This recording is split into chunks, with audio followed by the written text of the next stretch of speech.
नमस्कार दोस्तों, आप सभी का स्वागत है आपके अपनी यूट्यूब चैनल स्टूडेंशियल एजुकेशन वाला पर।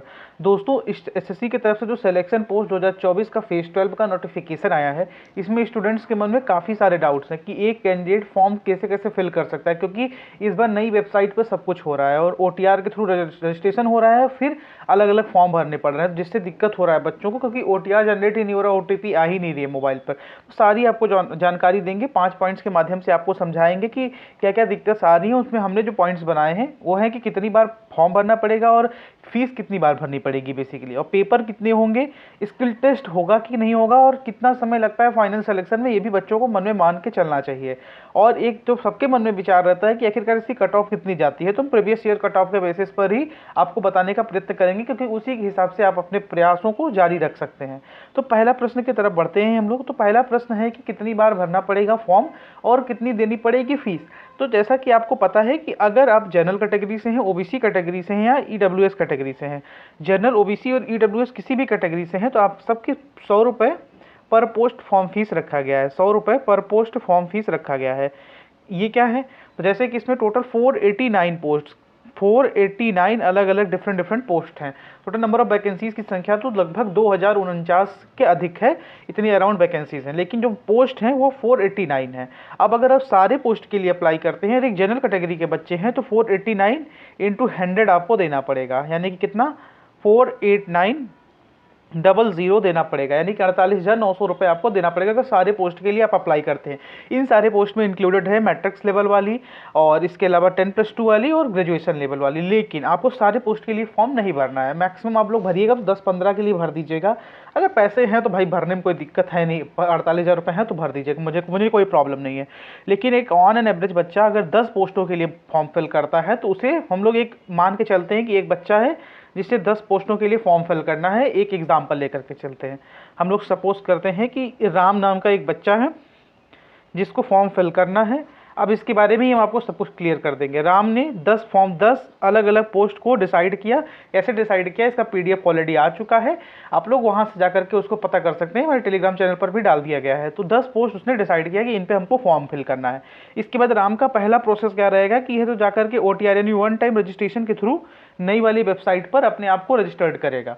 ओटीआर हो गया, उसके बाद आपको दिक्कत नहीं आएगी। फिर राम क्या जाएगा, उसमें नोटिफिकेशन शो हो रही है वेबसाइट पर ही, सिलेक्शन पोस्ट फेज 12 का, वहां पर जाएगा और डिफ पोस्ट को सेलेक्ट करेगा कि जैसे 10 पोस्ट है ना, जिनके नाम आप पहले से लिख लीजिएगा। जैसे ही आप लोग पोस्ट सेलेक्ट करेंगे तो कुछ क्राइटेरियाज खुल के आएंगे। पहला जब पोस्ट आप लोग फिल करेंगे तो उसमें आपको एग्जाम सेंटर फिल करना पड़ेगा, सब कुछ फिल करना पड़ेगा। जैसे कि एसएससी में होता है 3 सेंटर्स लेता है, तो उस 3 सेंटर्स आपको सेंटर 1, सेंटर 2, सेंटर 3 करके फिल करना पड़ेगा।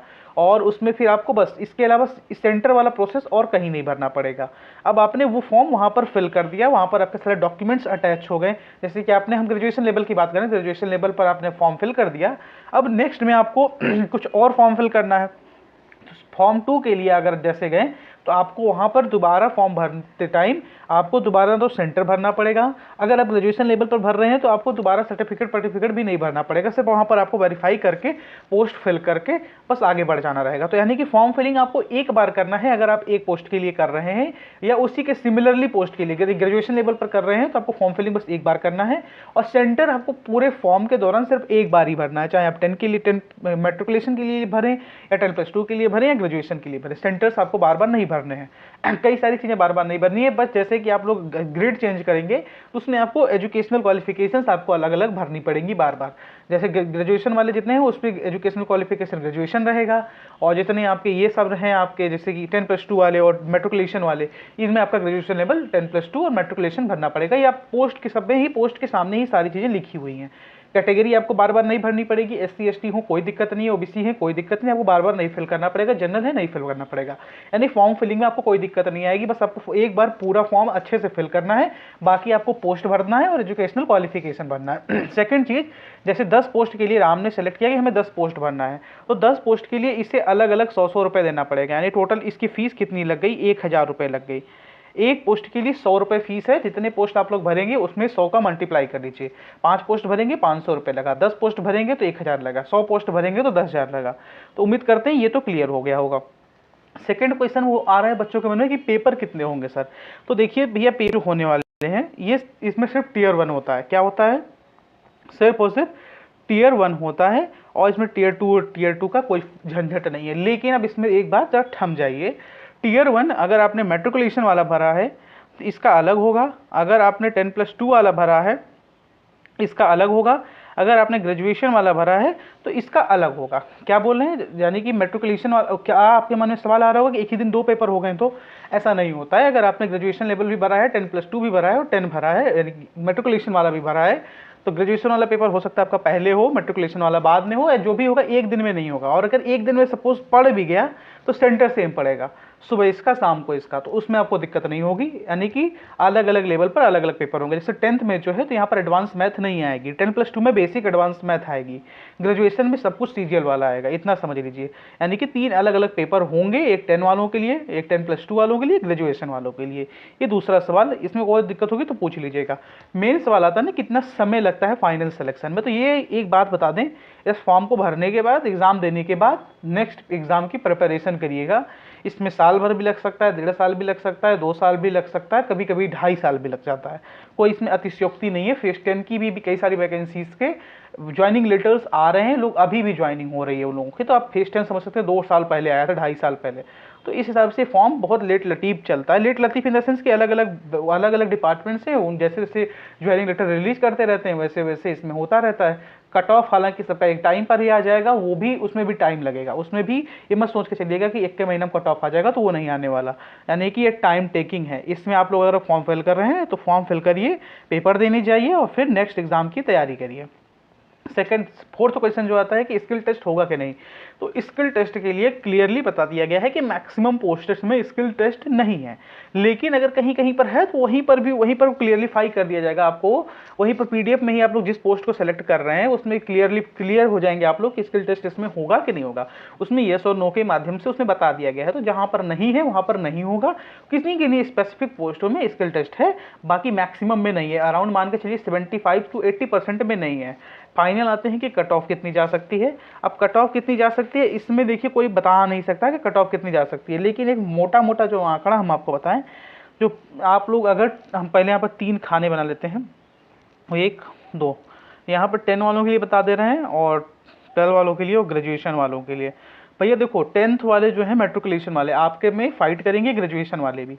लास्ट टाइम आप कट ऑफ जब चेक करके आएंगे तो 174 पॉइंट समथिंग, तो यानी कि इतने तो मिनिमम अगर हैं तभी आप तैयारी करिएगा। कट ऑफ इंक्रीज होगा ही होगा, क्योंकि अगर नंबर ऑफ वैकेंसीज कम है ज़्यादा है उस पर डिपेंड करता है कट ऑफ कि इंक्रीज होगा कि डिक्रीज होगा। 2-4 नंबर बाजू बाजू हो सकता है 5 नंबर आगे बढ़ जाए, 5 नंबर कम हो जाए। तो आप लोग ये मान के चलिए कि अगर अब 10+ वालों के लिए भर रहे हैं तो 175 प्लस आपका टारगेट होना चाहिए। 10+ में ग्रेड लेवल 3 तक की जॉब्स आती हैं। 12th में पिछली बार की आप लोग देखेंगे तो लगभग 160 के प्लस वैकेंसीज, 160 के अराउंड कट ऑफ था। टोटल नंबर ऑफ वैकेंसीज की अगर बात करें तो 10th में 456 यानी 456 456, और 12th में आपका 462 वैकेंसीज हैं, और ग्रेजुएशन में 1029 वैकेंसीज हैं। तो इसमें भी मान के चलिए 160 प्लस रहेंगे, क्योंकि इसमें भी ग्रेजुएशन वाले रहेंगे। पिछली बार इतना था, तो अगर आप लोगों को तैयारी करनी है तो इसको तैयारी मान के चलिए 165 प्लस आपको लाना है। ग्रेजुएशन में पिछली बार कट ऑफ था 154.7, 154.7 एक ग्रेजुएशन का कट ऑफ था।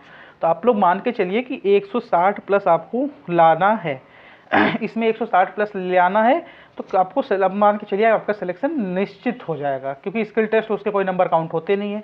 तो ये आप लोग इतना मान के चलिएगा। अब इसमें कुछ लोग कहेंगे कि इतनी ज़्यादा कट ऑफ कैसे जाएगी, भाई पिछली बार ये गई हैं कट ऑफ हैं, जो ये लिखी हुई है ना पिछली बार की कट ऑफ है। तो इससे आप लोग सेफ रहने के लिए 5-10 नंबर ऊपर लेकर के चलिएगा। सारे सवालों का जवाब देने का प्रयत्न किया गया है। कुछ और भी पूछना है तो आप लोग पूछ लीजिएगा, कमेंट में उन सबका भी जवाब दिया जाएगा। जय हिंद, जय भारत, भारत माता की जय। वीडियो पसंद आई होगी, इन्फॉर्मेटिव लगी होगी तो वीडियो को लाइक करिएगा, चैनल को सब्सक्राइब करिएगा और उस दोस्त के पास शेयर करिएगा जो इस फॉर्म को फिल करने वाला है। ऑलरेडी इसकी एक वीडियो आ चुकी है। जय हिंद, जय भारत, भारत माता की जय।